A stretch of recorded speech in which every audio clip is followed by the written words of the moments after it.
कि ममता राजनीतिक गलियारे की काली स्याही है। ममता पाप की पहाड़ की स्वयं एक गवाही है। ममता बंगाल में भटकती आत्मा का भवन है और ममता भेदभाव के लाशों पर की हुई हवन है। ममता देश की एकता को बिगाड़ने का धाम है।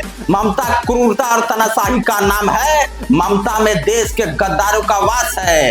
ममता तुष्टीकरण की राजनीति की खास है कि ममता देश को टुकड़ों में बांटने की धारा है। ममता देश के लुटेरों की एक विचारधारा है। कवि बाला बिहारी, आखिर ये ममता बनर्जी है कौन जिसके अंदर ममता तो बिल्कुल भी नहीं है। लेकिन फिर मुझे समझ आया कि बंगाल में ममता का असली मतलब क्या है, कि बंगाल को कंगाल बनाने का नाम है ममता, बंगाल को बीमार बनाने का नाम है ममता, बंगाल को रोहिंग्या और बांग्लादेशियों का घर बनाने का नाम है ममता, हिंदुओं के त्योहारों पर रोक लगाने का नाम है ममता और मासूम बेगुनाह लोगों के जिंदगी को तबाह करने का नाम है ममता, बंगाल को बदहाल करने का नाम है ममता और बंगाल को लूट लेने का नाम है ममता। जानते हैं, राजा का धर्म अपनी प्रजा का ख्याल अपने पुत्र के जैसा करना चाहिए। राजा जब अन्यायी और अत्याचारी होता है तब उसका विद्रोह होता है।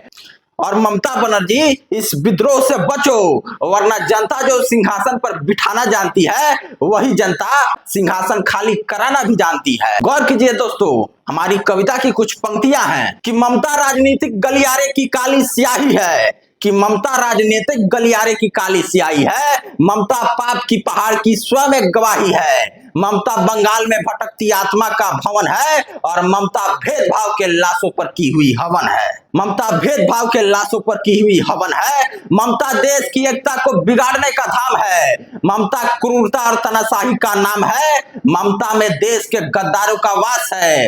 ममता तुष्टीकरण की राजनीति की खास है कि ममता देश को टुकड़ों में बांटने की धारा है। ममता देश के लुटेरों की एक विचारधारा है। क्या ये बंगाल सिर्फ बोस का है जो आजाद हिंद फौज बनाए थे, कि क्या ये बंगाल सिर्फ बोस का है जो आजाद हिंद फौज बनाए थे, भारत मां की पीड़ा से विचलित होकर अंग्रेजों का खून बहाए थे, कि आज बंगाल की खुशहाली खातिर सबको मिलकर लड़ना होगा और संकट की घड़ियों में सबको सुभाष चंद्र बोस बनना होगा। कि हार गई ममता उसी दिन जब गद्दारों को बुलाई अपनी बाड़ी में, देशद्रोही दावत उड़ाए बैठ ममता की हाड़ी में, कि दुखी हुए सभी परिंदे बैठ बंगाल की झाड़ी में और बेइज्जती झेलने से तो अच्छा था कि ममता कूद जाती जाके बंगाल के खाड़ी में।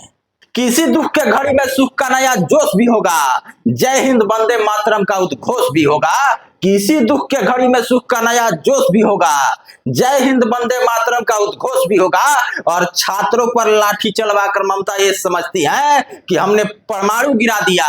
ये क्यों भूलती है कि उन्हीं प्रदर्शनकारियों में कोई सुभाष चंद्र बोस भी होगा। मित्रों, हमारे इस कविता को आप लोग ज्यादा से ज्यादा शेयर कीजिए और हमारे चैनल को तुरंत सब्सक्राइब कर लीजिए, क्योंकि जानते हैं देश हित में जो आपको कहीं सुनने को नहीं मिलेगा वो एकमात्र कवि बाला बिहारी के चैनल पर सुनने को मिलेगा। तो बिना देर किए हमारे चैनल को तुरंत सब्सक्राइब कर लीजिए। जय हिंद, जय भारत, जय श्री राम।